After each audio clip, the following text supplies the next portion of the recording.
Hello family, welcome back to my channel. If you're new here, welcome. My name is Akubeze and I'm a weekly vlogger based in Lagos, Nigeria. So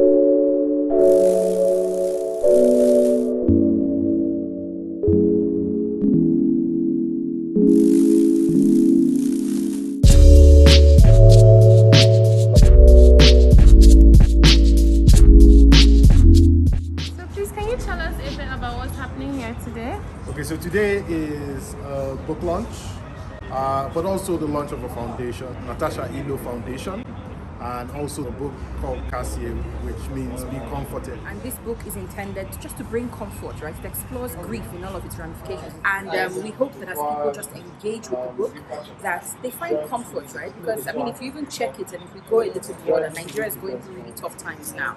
And people are trying to find comfort wherever it might be. I recall having to speak to Jude after the tragic loss of Natasha. And of course, I was at a complete loss for words. I just couldn't imagine how he, or even for that matter, ever could cope. 5 years later, they've both done the truly remarkable. They've converted terrible grief to a civic gift. By establishing this foundation, they've said that adversity must not be drowned in self-pity and sorrow. It can become a channel to bless the needy, to make life easier for someone else, especially children living in the most challenging circumstances. But Jude gives him more of himself by writing Kasie, the book of words, in which he gives expression to the pain and anguish of his loss. To memorialize Natasha, but also in the hope that others going through the deep pain of loss may find some comfort, some solace, hope, or perhaps even inspiration, or even just to be reassured, as Chika Oduah said, that it is okay to grieve, even for a man. Anywhere you go in this world, it will take courage for a man to reveal his deepest sorrows. It takes not only courage, but fortitude and perhaps a spirit of fierce independence for a man in Nigeria to go against the socio-cultural expectations and reveal his deepest sorrows. That is exactly what Mr. Udo Jude Ilo has done in the collection of poetry that we are all here this evening to acknowledge and to celebrate. Kasie, Lost Love and Life, is that rare revelation of grief in a man's heart. And this is not fiction. This is a true story. I remember the events of the 28th of August 2016 so vividly. That day started with laughter. It started with happiness. It was just 4 months after we had lost our father. And every member of the family, including our grieving mother, had converged in Enugu at my home. It was going well until, on a mother's intuition, Nkem asked, "Where is Natasha?" Not a problem. Everyone said, "Echoed, upstairs." But that answer did not satisfy her. So she excused herself. And a moment later, she ran back in panic and said, "Natasha is missing." And the meeting ended. And we all followed her. We all started everywhere. And then here comes Nkem running back to us in bigger panic. I can't ever forget this word until my dying day. And she said, "Udo, come and see your daughter in the swimming pool." So we all ran after her. And there was Natasha floating in the swimming pool. When that day started on the 28th, it was happiness, it was laughter. And I'm glad that today we are going to laugh again. I don't think there's any template for grieving or for a rule of behavior when you have lost someone so dear. But what is life after all? Good evening, my name is Ziva and I'm going to read letter to Ziva. Dear angel, your first cry was my most joy.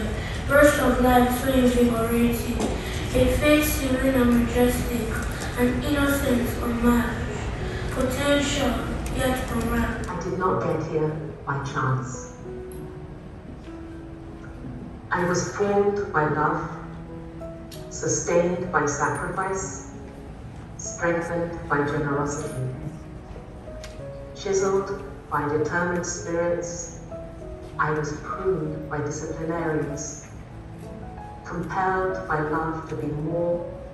I was given a vision of a tomorrow, influenced by my yesterday.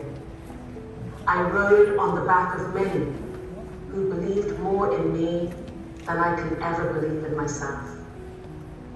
My fears were calmed by care. My inadequacies were healed by patience of many. My excesses were contained by grace. My nothingness was filled with love. I am only here because I am a beneficiary of kindness. Kindness way bigger than I deserve. I love you like I loved you the first time I met you. If tears were to leave marks, there will be nothing left of my face. If my heart could speak, it would be screaming your name. If sorrow was a builder, it would have mansions in my heart.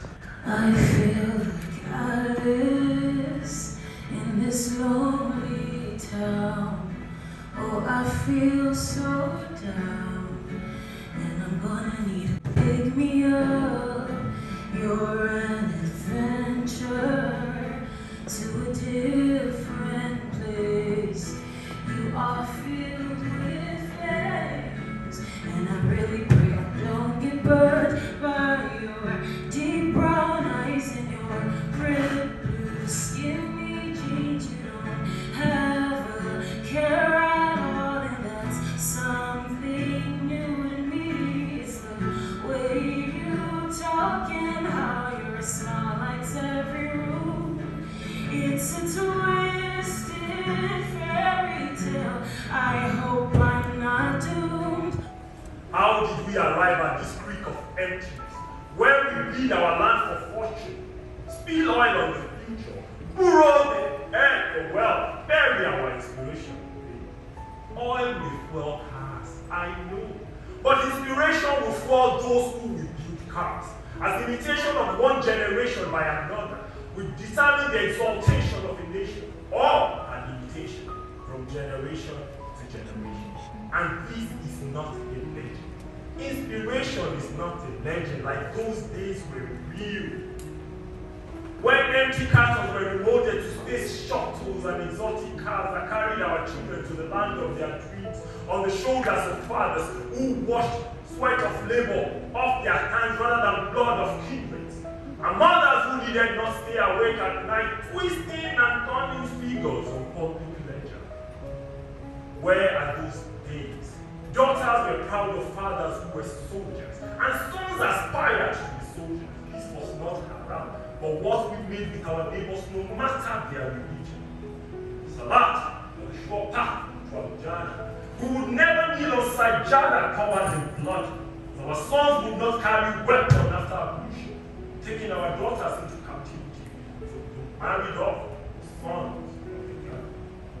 Heed my word of healing. You can pray on Arafat, worship on Sinai, fast for 365 days back to back, not until our arms are coated in peace, stretch forth in unity, until the eagle takes flight. The horses regain their dignity, not until our lions refuse to shed their mane, watching chameleons take over the jungle. Then the hope we can reclaim the days to come may become days when bars of iron will cage our fear, to turn the wheel of progress into a movement, led by chariots of patriots who will make a difference in their time and space. That is the unnerving sound of character. It pushes you to the route least desired and offers you choices that are not yours. You strain your ears to make sense out of nonsense or find real discord. Sometimes it forces you into the corner where your only hope is to keep inside. Living in this maddening haze, you hear the silent voice of God. It comes from deep within, speaking hope. This is a pack where I brought my brother Jude as well as my sister-in-law Kim. Shortly after the death of our beloved Natasha, we came here to meditate and think about the reality of life, the tragedy that had taken place. And it's a place also for reflection.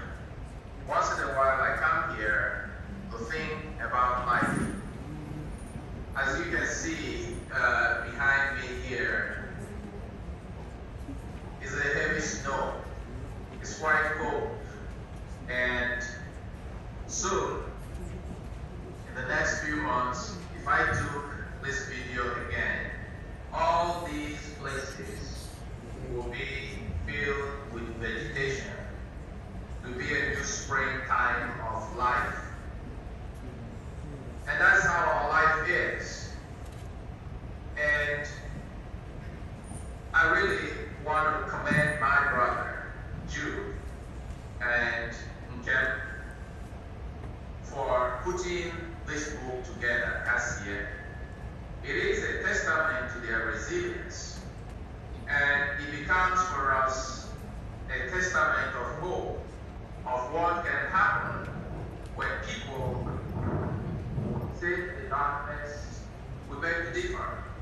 A faith that says, my life does not belong to me.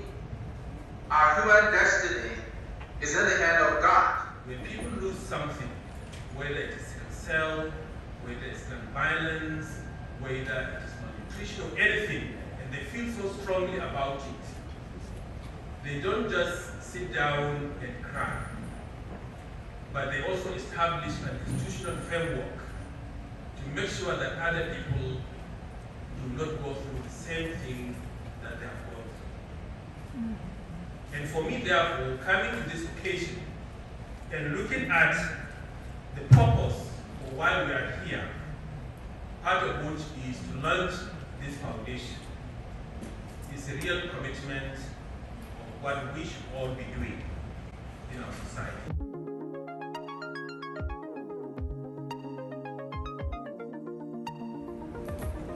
Moving very quickly along, I have two questions for the author. So Mr. Jude, would you join me on stage, please? Let's put our hands together very much.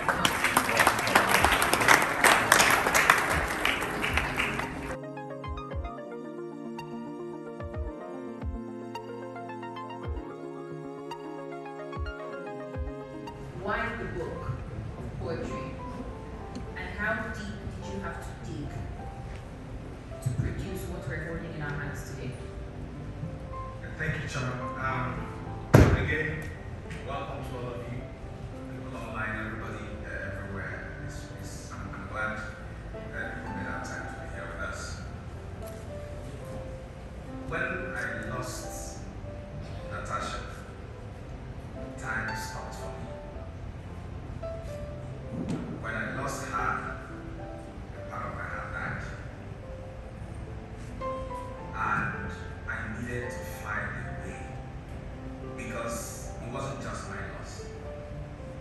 I have a wife and a daughter who were also going through horrible times.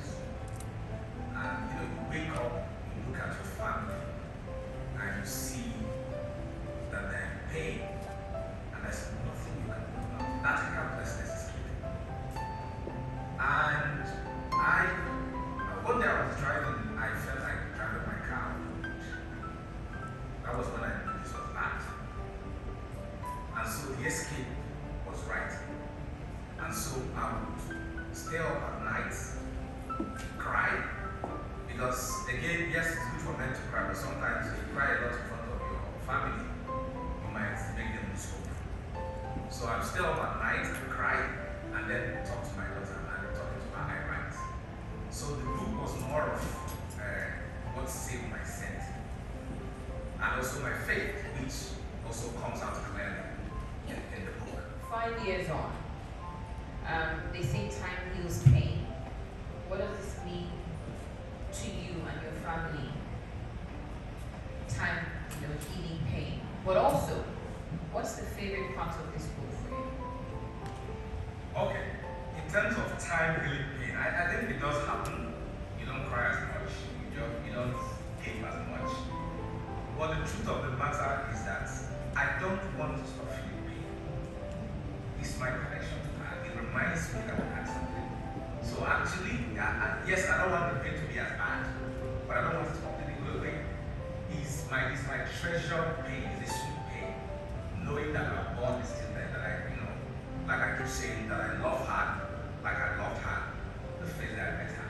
And I don't think that has changed. So that pain will always be there. But I do think that as a family, we've come to a point where we are comfortable with that pain. We've accepted that pain. And we want to make sure that we channel that love we have for her into helping other kids. About my favorite part of the part of the book, that's a very hard question. But I think one of the pieces that actually captured what we went through as a family was where I asked God that I was tired of carrying myself and that I've come to the end of my strength and that He had to carry me. NIF, that's Natasha Ilo Foundation, is a family foundation born out of the desire to immortalize the life of Natasha Ilo, who passed following a tragic accident in 2016. Natasha died before her third birthday, but left a tone of heartfelt memories for all who encountered her. The objective of the foundation is to support the development of children through three main strands. First is supporting access to health. Second is supporting access to education. And third is preventing sexual and domestic violence. On the first strand of work, the Natasha Ilo Foundation wants to support the purchase of health insurance for children in orphanages and indigent families through the National Health Insurance Scheme in Nigeria. This will be done through buying insurance directly for these kids or connecting interested individuals with orphanages so they can help enroll kids in the scheme. The second strand of work is to support access to education. This will want to place some indigent kids and young people on scholarships. The third strand of work is supporting through the local church channels, information on sexual and domestic violence, and work with support groups to access and interact with victims within these communities. So we commend the Ilo family for this noble gesture.